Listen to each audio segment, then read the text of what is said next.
Broadcasting from New York City to the world, it's the G-Man Interviews.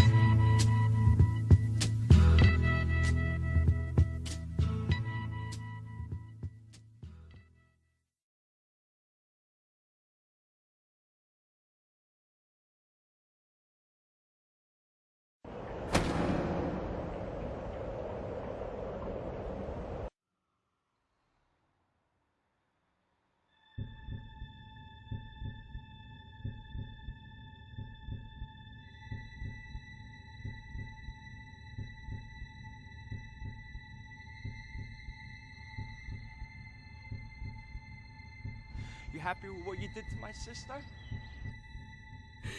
So then why do you get away with that all the time? Oh, my wife? My wife? So tell me a little bit about why you think you're here. I'm pissed off. I'm angry. That's it. We're done. I'm going downstairs and watching him. Shut up. You think it makes you a real man hitting a woman? Huh?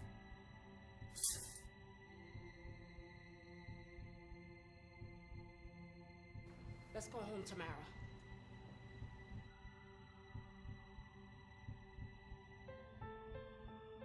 And it's very good for you to come and express your feelings here instead of taking matters into your own hands.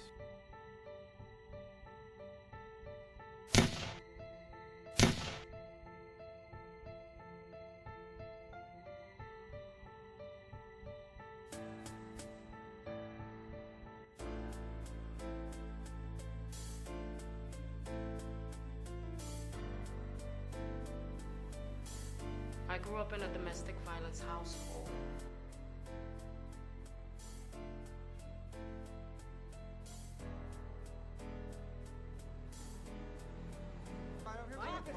Calm down, Jake. Calm down. Relax. Relax. You come and stay with me for a while. We'll deal with this together.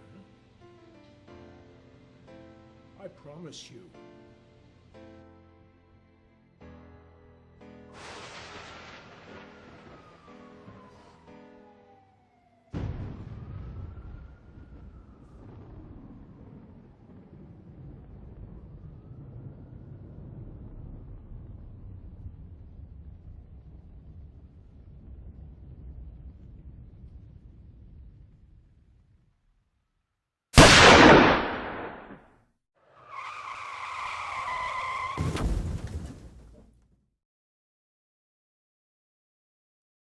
Welcome.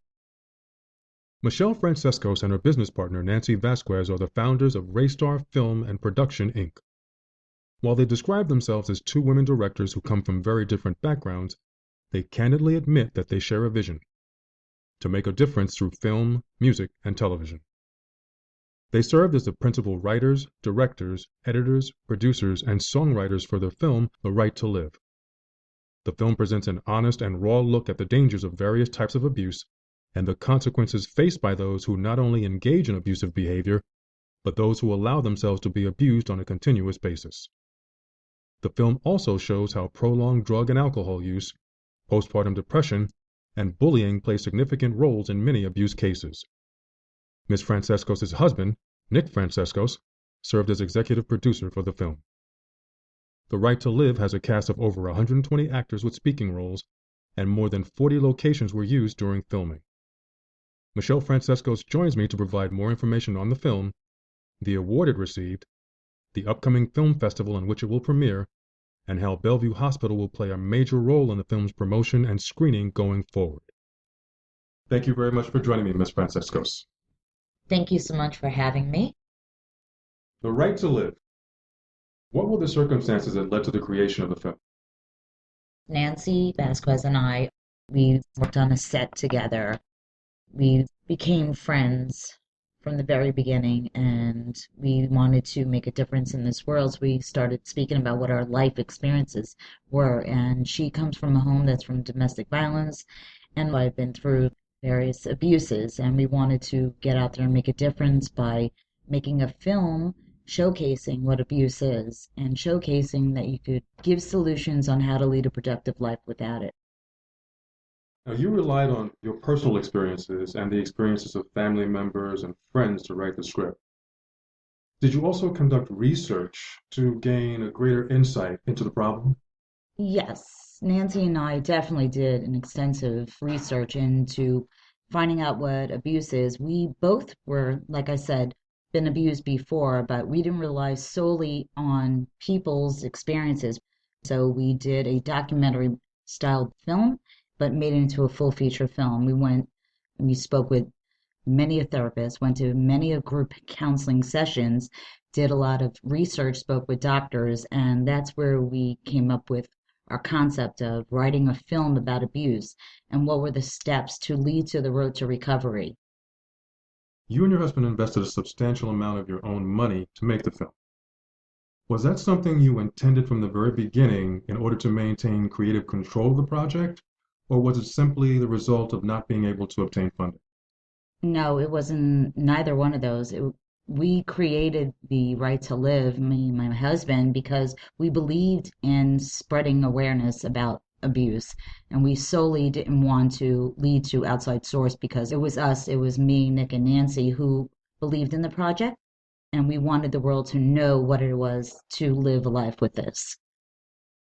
During the casting phase, did you put out a call for people who were victimized? And if not, did you have a plan in place to help the actors deal with the emotional and mental challenges that come with making this type of film? No, we did not seek out anybody who was victimized. Once we were on set, and if they had a difficult time dealing with it, we would explain to them what was needed and what level they needed to get to. But everybody who was there, some people who were victimized would then speak about what it meant for them to do a scene like that. So they were able to speak about what happened in their lives. So everything that we incorporated was exactly spot on. You courageously address an issue in this film that many aren't aware of, which is how partners in same-sex relationships are abused as often as heterosexual relationships.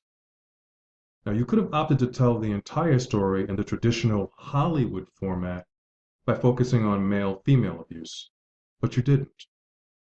No, we didn't, because it's not always like that. We dared to tell the truth, and Nancy and I are a firm believer in getting out there and being different, because we're two women who are out there in the world raising awareness, and we wanted to be different by creating a film that is what's happening in reality, because it's not just men versus women. It is women versus men. It is parent versus child, child versus parent. It's bullying in school. There's all forms of abuse, sexual, mental, drug, alcohol, bullying, postpartum depression. I mean, it's happening to everyone, and abuse does not discriminate. What did you find to be the most difficult aspect of making the movie from a directorial and personal standpoint? The most difficult? I don't feel that anything was difficult, to be honest with you. It was challenging at times because getting everybody into a state of mind of being abused, but I wouldn't say that anything that we've dealt with was difficult. Setting out and doing a film that we know collectively will make a difference, I don't find it difficult. So for us, we were engaged in the process because on a positive note, it's going to help people in the world come out of it alive. The film received an award and will premiere at a major film festival next month. When did you receive the honor, and what information can you share about the upcoming screening and Bellevue Hospital's involvement? Well, first, Bellevue Hospital is sponsoring it because they believe that this could help their counseling session. So it's going to be showcased in Domestic Violence Month. And they are looking into incorporating into their group counseling sessions because they know that it can help the victims who are there, the abusers that are there. It sends a strong message about what physical abuse is, drug abuse, alcohol abuse, and it gives them the courage to know that if this is what happens in your life and the cycle of madness does not stop, you will continue to keep getting abused and you will become the victims and the abusers in a sense. Because, if we're friends and you see this going on in your home life, you can grow up and say, hey, this is normal behavior for us. Let me do it. I've seen it done before. Nothing's happened to them. But when you take it one step further, people died from that. And that's what everybody doesn't seem to realize, or they don't have enough self-worth in them to feel that they can come out of it. They need to know that abuse is not your fault. Talk about it. Take your power back so you can live again. And that's the road to recovery, and that's what's incorporated in our film, The Right to Live. It's about, showcasing you can lead a life without abuse. And that's something that Bellevue felt strongly for once they saw the film, and that's why they're sponsoring. And we got the message from Hoboken International Film Festival about 1 month ago that we're going to be screened on June 8th at 12 p.m. at the Paramount Theater in Middletown, New York. We would love for everyone to come out and see this most anticipated film because it's a strong message that it sends out, and we dare to tell the truth. And everybody will come out of it knowing that there's a positive message that we have enforced. And what was the award that you received? We received an award at the Northeast Film Festival in 2014. Is there anything you'd like to say in closing, especially to those who may be victimized? Abuse is not your fault. Talk about it. Take your power back so you can live again. And just always know that you can come out of it alive and get out there and spread your own awareness and help people who have gone through serious abuses. Just because you don't think that a verbal abuse is being abused, it is. And don't feel that it just happens to men versus women. It happens to everyone. Be strong, take your power back, because you want to live a productive life without any form of abuse. Go to Raystar Film and Production Inc.'s website and you can see all the hotline numbers that we have incorporated so you can get out there and get the help that you need, because you are never alone. There is help out there for anybody that has gone through this. And we also have an anti-bully campaign called Project Wake Up. Get out there and make a difference, because you can come out of this a strong person. You're a survivor.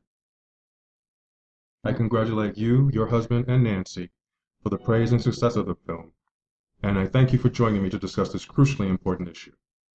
Thank you so much for having me and to help spread our awareness about our film, The Right to Live. I appreciate all that you've done. It's really been a privilege. Come out and see The Right to Live at Hoboken International Film Festival. Ladies and gentlemen, I thank you for joining me as well. Until next time, stay cool, stay safe, and stay informed.